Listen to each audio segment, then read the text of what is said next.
Hello, everyone, and welcome to English Pod. My name is Marco. My name is Catherine, and today we're talking about an uncomfortable subject, not because it's uncomfortable to talk about, but because it doesn't really feel good when you have to go do it. That's right. Today we're going to the doctor, but because we need to get vaccines.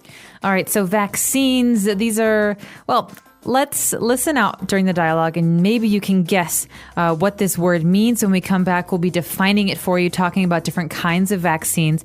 But just remember that we're talking about going to the doctor to get these shots. So let's take a listen to that dialogue.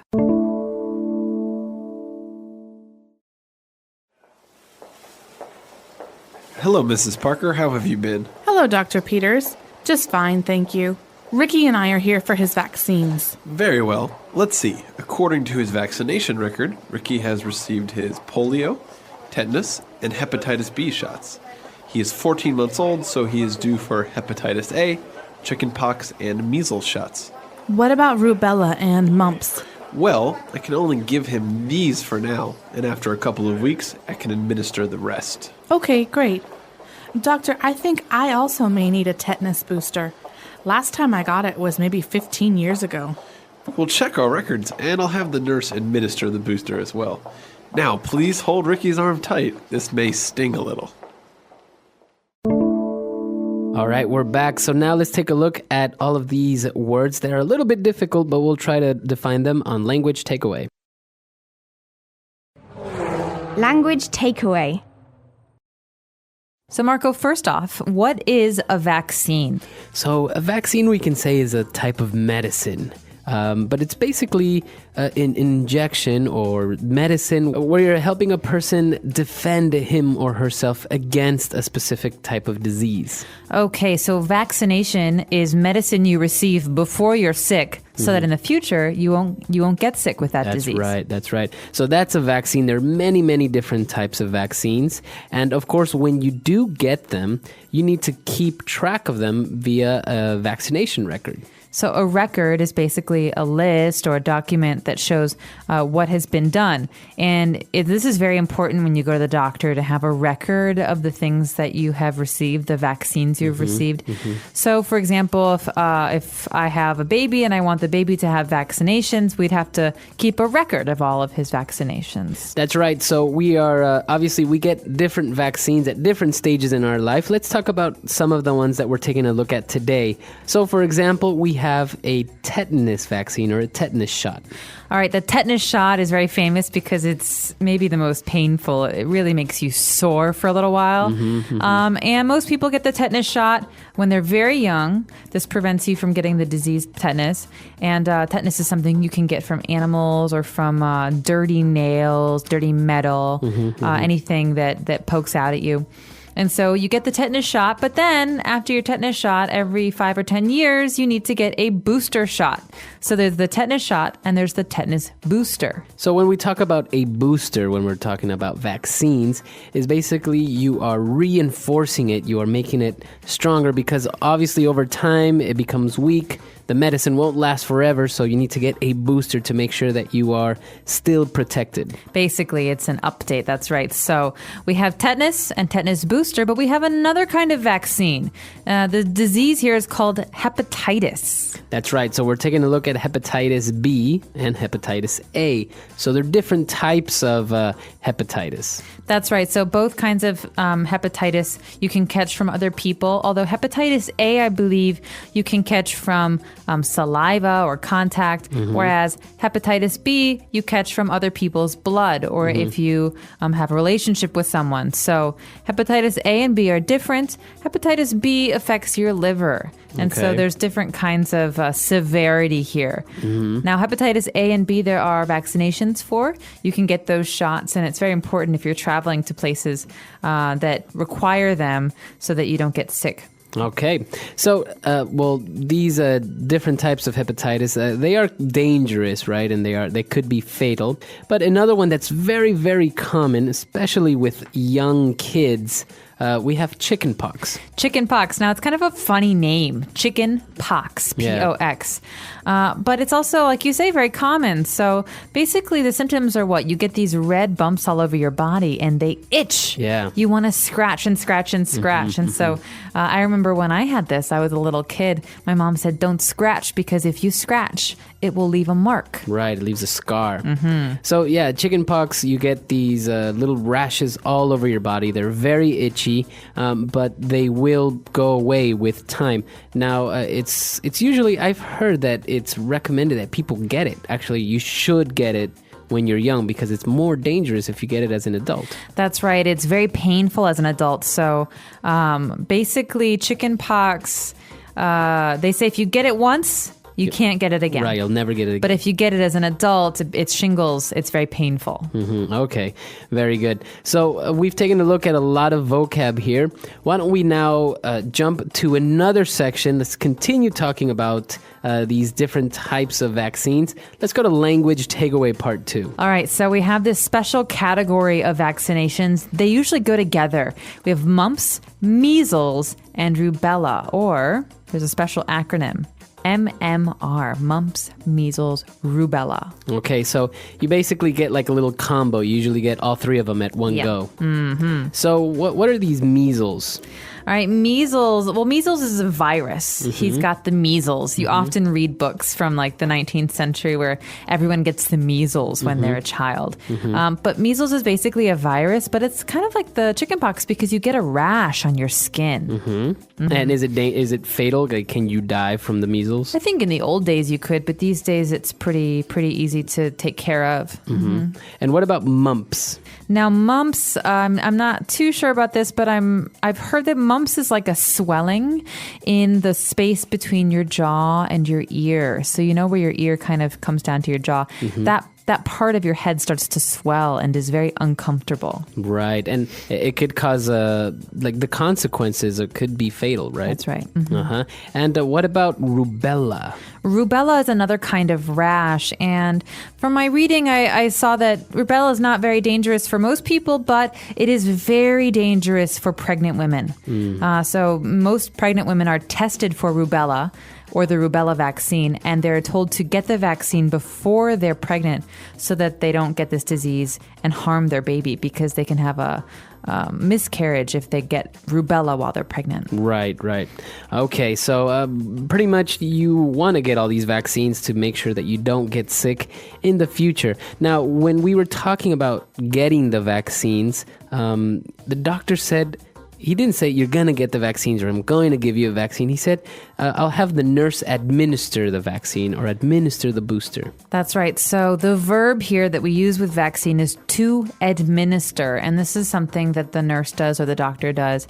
And it's just a way to say that the nurse will give you this shot. Right. To give you a shot. But administer is more formal. It's more common in the medical talk. Right. So you'd say administer the test or administer the vaccine. So, for example, a doctor would say, I'm going to administer a shot of penicillin. That's right. Or I'm going to administer this blood test. That means I'm actually going to do it right now.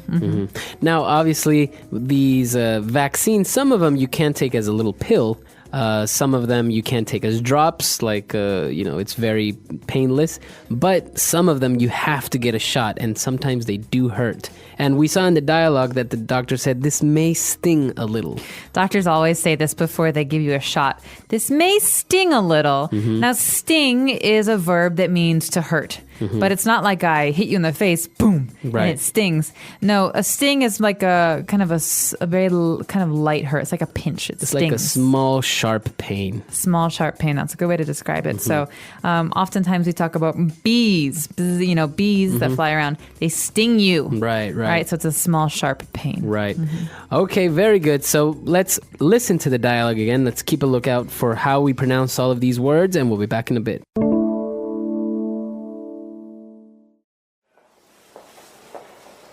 Hello, Mrs. Parker. How have you been? Hello, Dr. Peters. Just fine, thank you. Ricky and I are here for his vaccines. Very well. Let's see. According to his vaccination record, Ricky has received his polio, tetanus, and hepatitis B shots. He is 14 months old, so he is due for hepatitis A, chickenpox, and measles shots. What about rubella and mumps? Well, I can only give him these for now, and after a couple of weeks, I can administer the rest. Okay, great. Doctor, I think I also may need a tetanus booster. Last time I got it was maybe 15 years ago. We'll check our records, and I'll have the nurse administer the booster as well. Now, please hold Ricky's arm tight. This may sting a little. So nowadays, most of these shots are administered when the babies are just born. They're still in the hospital and they get a lot of vaccines and to prevent them from getting these things.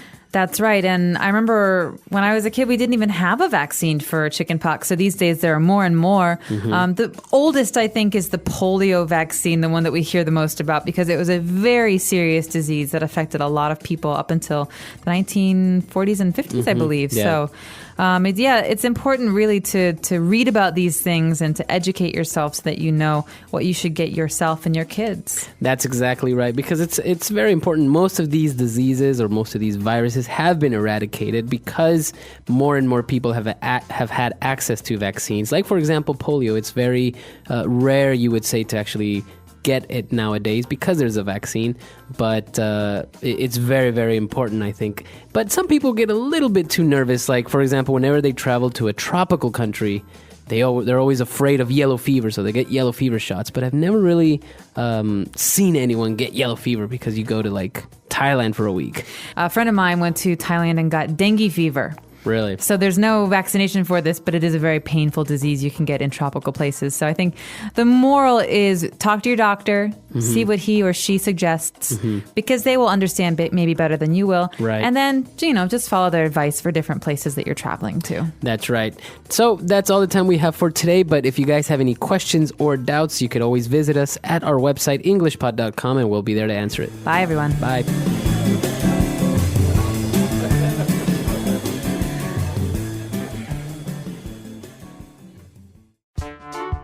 The English Pod Audio Review. Listen to the meaning, then say the vocabulary word. A medical substance that protects people or animals. Vaccine. Acute viral disease, usually affecting children and young adults. Polio. An infectious, often fatal disease caused by a specific bacterium that enters the body through wounds. Tetanus. Inflammation of the liver caused by a virus or a toxin. Hepatitis. A mild contagious viral disease characterized by fever, mild upper respiratory congestion, and a fine red rash lasting a few days. Rubella. A disease common of children, characterized by mild headache and fever, and eruption of blisters on the skin. Chickenpox. An acute infectious disease occurring mostly in children, red spots being a common symptom. Measles. Characterized by inflammatory swelling of the other salivary glands. Mumps. Let's try that faster. An acute infectious disease occurring mostly in children, red spots being a common symptom. Measles. A disease common of children, characterized by mild headache and fever, and eruption of blisters on the skin. Chickenpox. A medical substance that protects people or animals. Vaccine. A mild contagious viral disease characterized by fever, mild upper respiratory congestion, and a fine red rash lasting a few days. Rubella. Inflammation of the liver caused by a virus or a toxin. Hepatitis. Characterized by inflammatory swelling of the other salivary glands. Mumps. An infectious, often fatal disease caused by a specific bacterium that enters the body through wounds. Tetanus. Acute viral disease, usually affecting children and young adults. Polio. Now say the word and hear it in a sentence. Polio.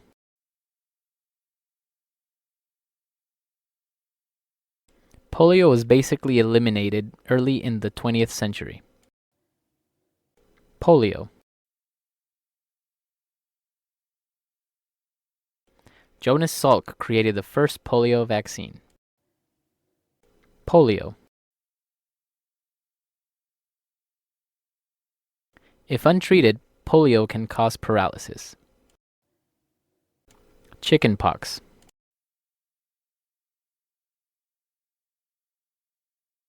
My entire class got chickenpox when I was in the 3rd grade. Chickenpox.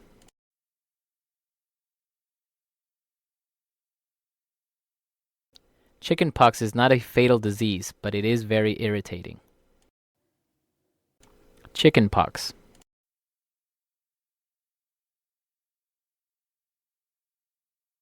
A person with chickenpox will have little rashes all over the body. Vaccine. Scientists are working on an AIDS vaccine. Vaccine.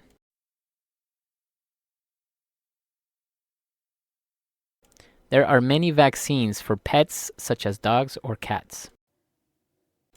Vaccine. The flu vaccine is very popular in winter. Hepatitis.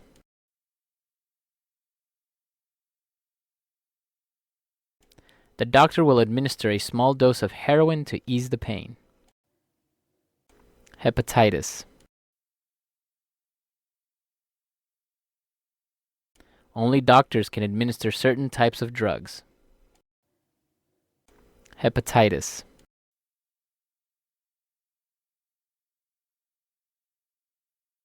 An antibiotic may be administered orally or by an injection. Measles. Measles are also referred to as rubeola. Measles.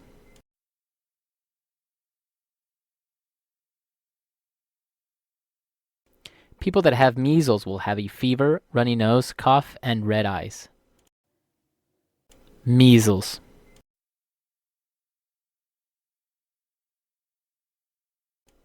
There was a recent outbreak of measles in Boston.